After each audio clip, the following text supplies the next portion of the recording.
Howdy, this is Mackenzie Franklin from SideGame LLC here in Colorado Springs, Colorado. Today we're going to be organizing Apiary, designed by Connie Vogelmann and published by Stonemaier Games. This is a fully sleeved copy of Apiary with no lid lift that's organized to get gameplay started as soon as possible, as well as facilitate the game while it's being played. If you have any questions about what you see here, please let me know down in the comments below, and for links to everything that I talk about in this video, please take a look in the description. If you haven't subscribed to the channel already, please make sure that you do. It's the best way to help us grow, and for those of you already subscribed, thank you so much for the continuous support. Let's get started organizing Apiary. Let's lift off the lid, and inside you'll see that we have our rulebooks on top. Apiary features 4 different rulebooks, with the first one being more of a pamphlet. This is a teaching guide on how to get into the game, the main game rulebook here, an appendix for all the effects and abilities, and then lastly the Automa rulebook for solo play. Underneath our rulebooks, we have all of our Hive mats. These are going to be the different setups for all of the players, giving you extra abilities whenever you cover them with different tiles as you play. Underneath the Hive mats, you'll have your main game board. It's double-sided based on the player count here.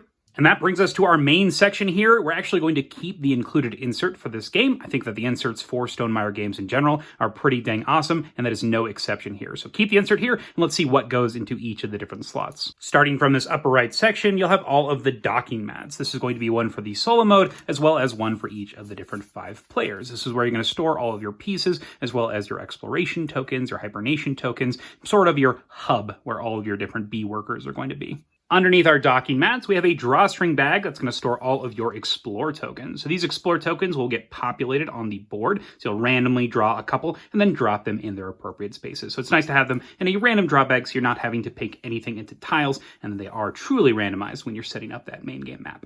These drawstring bags come in all different colors. I like the black and the white ones myself, as they are simply generic and fit a lot of different themes, but there are several colors. Once again, I'll leave a link to anything that I talk about here in the description of the video.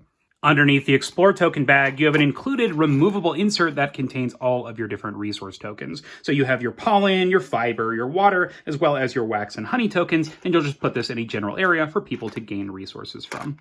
Moving down, we have all of your planet tiles. So as mentioned before, you're going to be populating that board with the Explore tokens. You'll just take this pile of planet tiles and set it next to the board. You won't necessarily need them for setup, so you can get into the game right away. Just put this to the side of the board and you're ready to go.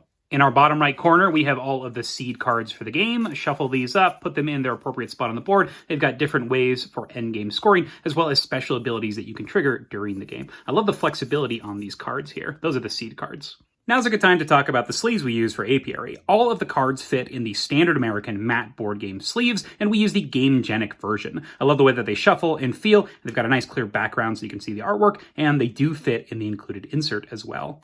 Underneath your seed cards, as well as your planet tiles, you'll have all of your dance tiles. These will be shuffled, and randomly you'll place some on the board based on the player count. These will give you unique ways to create resource conversion combinations. Moving to this middle section, we have all of your frames. These are going to give you extra ways to draw more seed cards, get additional scoring for filling it up, and in general, just give you extra places to put more tiles. Giving you more options, I love it. So they're all in one big stack here.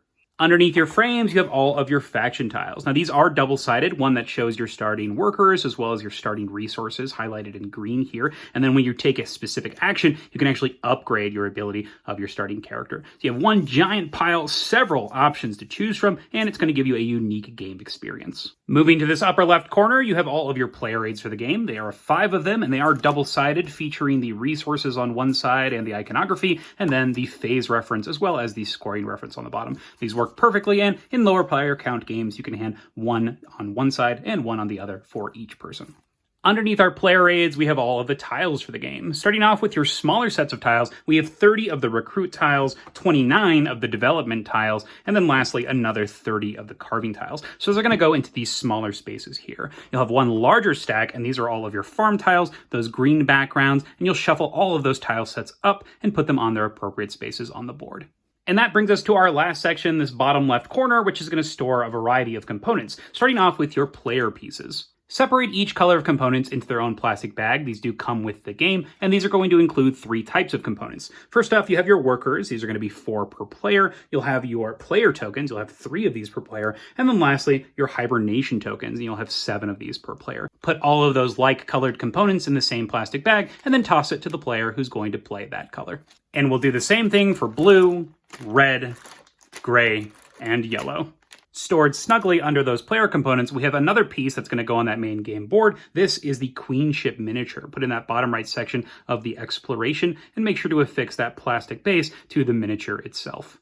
Our copy of Apiary's Queenship Miniature was pretty loose on the bottom here, and it kept on popping off, so I used some super glue, Gorilla Glue, on the base here. That way, when you actually move the character around, you can pick it up without it popping off of this plastic piece. So that is what I've done for ours, and I'm wondering if you've had a similar experience. Hopefully, this super glue trick helps.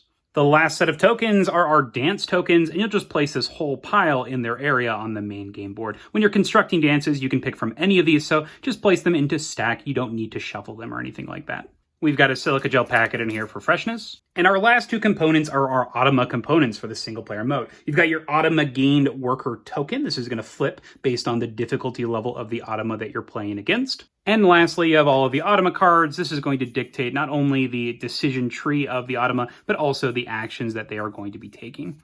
And that's everything inside of Apiary. Let's go ahead and pack it up. We'll start in this bottom left section with our Automa cards, as well as our Automa new worker token, followed by a silica gel packet for freshness. We'll place all of our dance tokens in this upper left section, followed by our Queenship Miniature that has been superglued and dried. We'll then place all of our player components in this bottom left section as well, all of your different colors stacked like so. In our upper left section, we'll take our farm tiles and put them in this larger opening, followed by your development tiles to the right.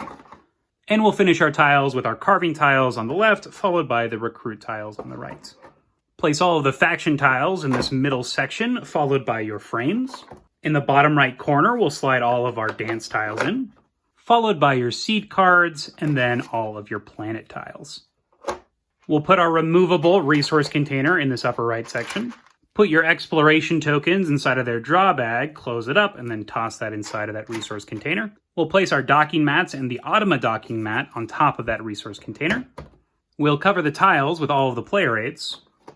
Next up's the game board, and we'll slot that in between these plastic dividers here and then the side of the box. On top of the board, we'll place all of the Hive mats. And we'll wrap up with your 4 different reference books. You've got your teaching guide, your rulebook, your appendix, and then your Automa rulebook. And that is organizing Apiary. If you have any questions about what you saw here, please let me know down in the comments below. How do you organize your copy of Apiary? What do you think of the game so far? What do you think of the artwork, the theme, the mechanisms? My favorite myself has to be the way that the workers retire when they get to that strength 4 level. I love the options present, and I'm having a great time with this one. Love to hear what you think about Apiary. Thank you so much for watching SideGame Strong.